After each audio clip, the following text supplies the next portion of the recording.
সবাইকে জয় যিশু।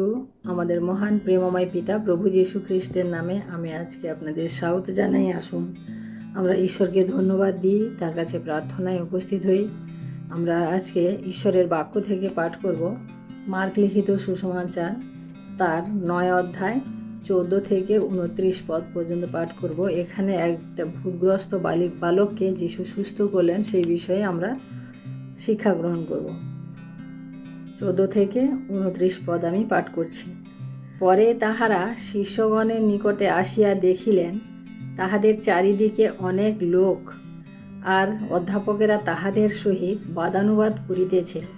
তাহাকে দেখিবা মাত্র সমস্ত লোক অতিশয় চমৎকৃত হইল ও তাহার নিকটে দৌড়িয়া গিয়া তাহাকে মঙ্গলবাদ করিল। তিনি তাহাদিগকে জিজ্ঞাসা করিলেন, ইহাদের সঙ্গে তোমরা কোন বিষয়ে বাদানুবাদ করিতেছ? তাহাতে লোকদের মধ্যে একজন উত্তর করিল, হে গুরু, আমার পুত্রটিকে আপনার কাছে আনিয়াছিলাম। তাহাকে বোবা আত্মায় পাইয়াছে, আর সেটি তাহাকে যেখানে ধরে সেইখানে আছাড় মারে।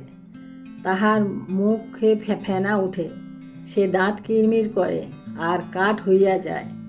আমি আপনার শিষ্যদিগকে তাহা ছাড়াইতে বলিলাম, কিন্তু তাহারা পারিলেন না। তিনি উত্তর করিয়া তাহাদিগকে কহিলেন, হে অবিশ্বাসী বংশ, আমি কতকাল তোমাদের নিকটে থাকিব?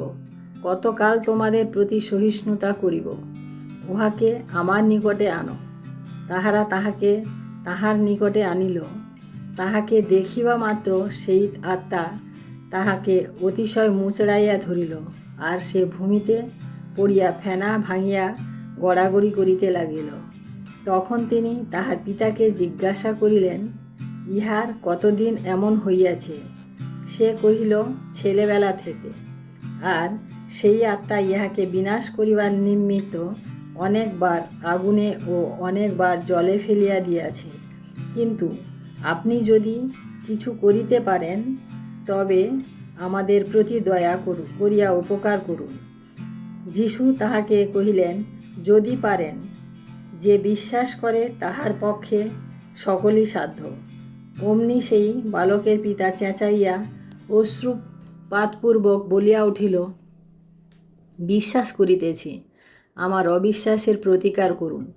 পরে লোকেরা একসঙ্গে দৌড়িয়া আসিতেছে দেখিয়া যিশু সেই অশুচি আত্মাকে ধমকাইয়া কহিলেন, হে বধির গোঙা আত্মা, আমি তোমাকে আজ্ঞা দিতেছি, ইহা হইতে বাহির হও, আর কখনো ইহার মধ্যে প্রবেশ করিও না।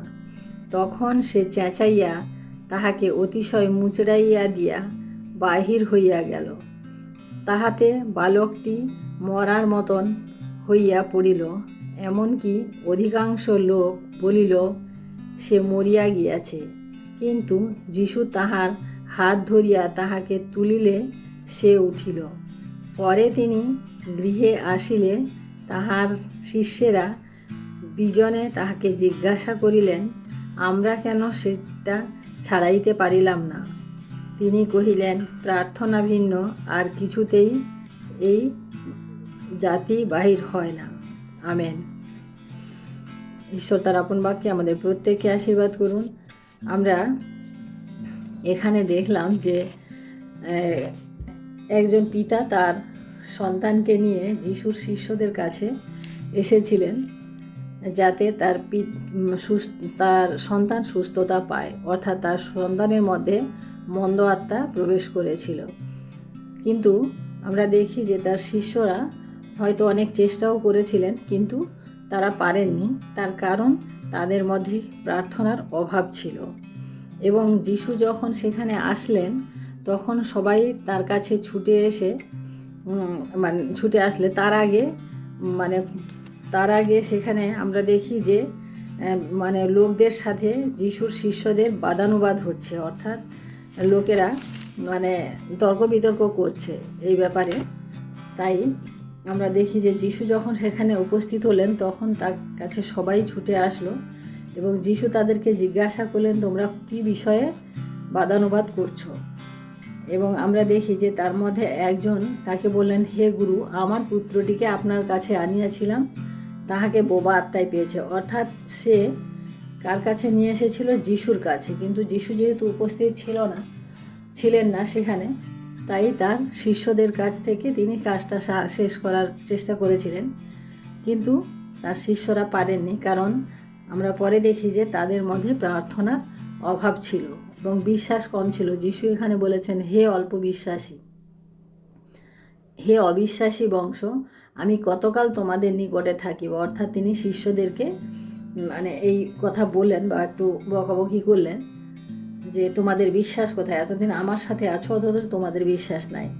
তারপরে তিনি তার পিতাকে জিজ্ঞেস করলেন যে কতদিন থেকে হয়েছে। তখন তার পিতা বলল যে ছেলেবেলার থেকে হয়েছে। এবং তার পিতা সেই সঙ্গে আরও কিছু কথা বলল।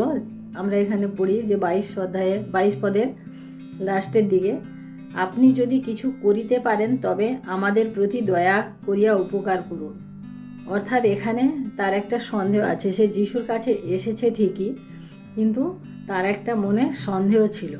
তাই তিনি এখানে বলছেন যে যদি পারেন। যিশু সেই কথাটিকে ধরে বললেন, যে বিশ্বাস করে, যদি পারেন কি, যে বিশ্বাস করে তাহার পক্ষে সকলেই সম্ভব। অর্থাৎ তার পিতার যে অবিশ্বাস, অল্প বিশ্বাস, সেটা তিনি এখানে প্রতিকার করলেন। কারণ আমরা যখন বিশ্বাসে ঈশ্বরের কাছে যাই, আমাদের সম্পূর্ণ বিশ্বাস করা প্রয়োজন। কিন্তু এখানে আমরা দেখি যে তার পিতা বিশ্বাসে যিশুর কাছে নিয়ে এসেছিল। সে হয়তো ছোটোবেলার থেকে অনেক ডাক্তার, বৈদ্য, অনেক কবিরাজ, অনেক কিছু দেখিয়ে ছেলেকে সুস্থ করার চেষ্টা করেছে, কিন্তু পারেনি। কিন্তু তিনি শুনেছিলেন যে যিশু নামক একজন আছেন যে এই সমস্ত কিছু সুস্থতা দিতে পারেন।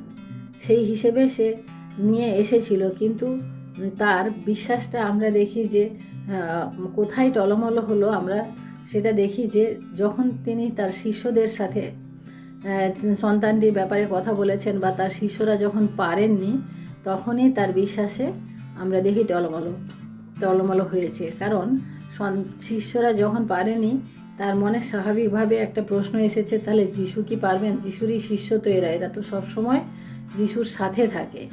তাই প্রিয় ভাই বোনেরা, আমরা যদি যিশুর সাথে থাকি তাহলে আমাদের দ্বারা সমস্ত কিছু সম্ভব। কারণ বিশ্বাস এবং প্রার্থনা এ দুটো যদি একসাথে না হয় তাহলে কিন্তু কোনোভাবে আমাদের সম্ভব না, আমরা কোনো কিছু সম্ভব করতে পারি না। কিন্তু যিশু সেটা দেখিয়ে দিলেন এবং তিনি তার পিতাকে বললেন যে বিশ্বাস করে তার কাছে সকলই সম্ভব।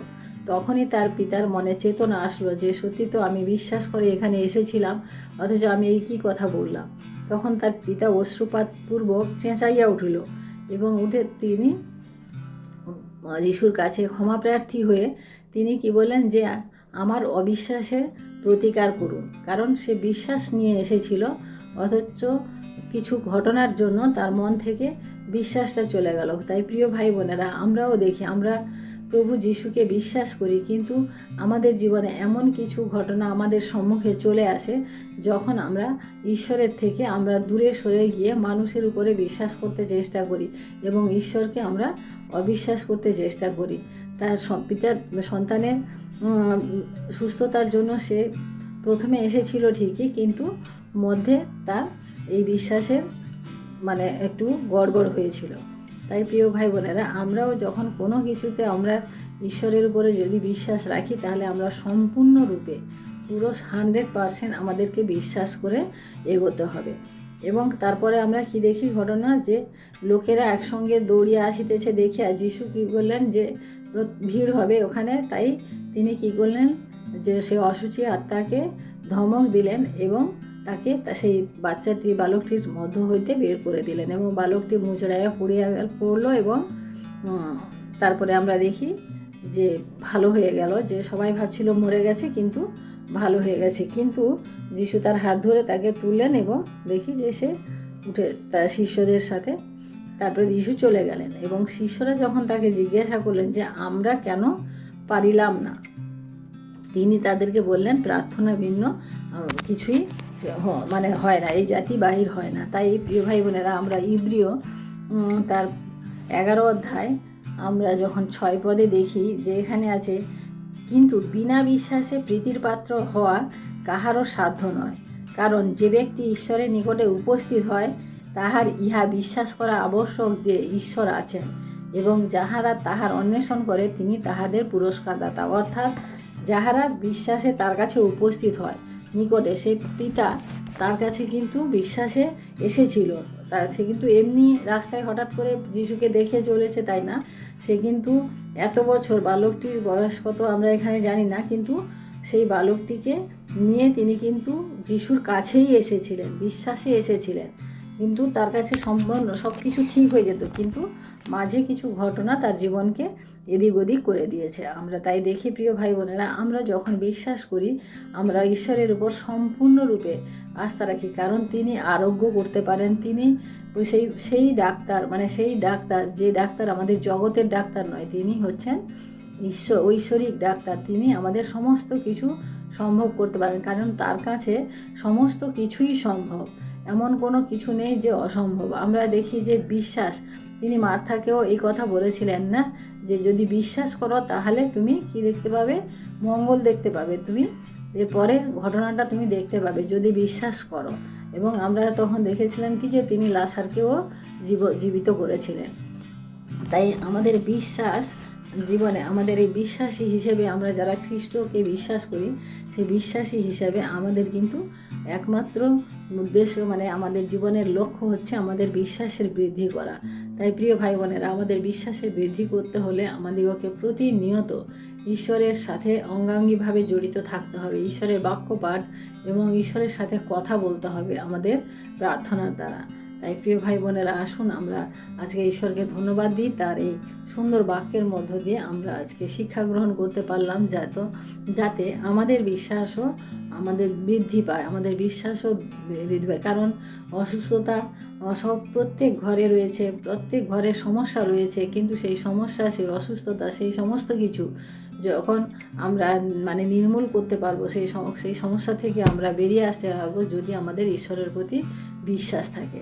তাই আমরা আজকে প্রার্থনা করি। আসুন আমরা ধন্যবাদ ধন্যবাদ ধন্যবাদ মহান প্রেমময় পিতা, তোমার মহান আমি ধন্যবাদ প্রশংসা করি প্রভু। আজকের এই সময় প্রভু আমরা তোমার সেই সুন্দর বাক্যের মধ্য দিয়ে তোমার সেই বাক্য আমরা পাঠ করতে পারলাম প্রভু, তাই তোমায় ধন্যবাদ করি প্রভু। তোমাকে ধন্যবাদ দিই পিতা, যে তুমি আমাদের বিশ্বাসের মাত্রাকে তুমি আর এক ধাপ তুমি বৃদ্ধি করলে প্রভু। আমরা যদি সম্পূর্ণরূপে বিশ্বাস করি তাহলে প্রভু, যদি পাহাড়কে বলি গিয়ে সমুদ্রে পড়ো, সেও পড়বে প্রভু, কারণ তুমি তাই বাক্যে বলেছো প্রভু।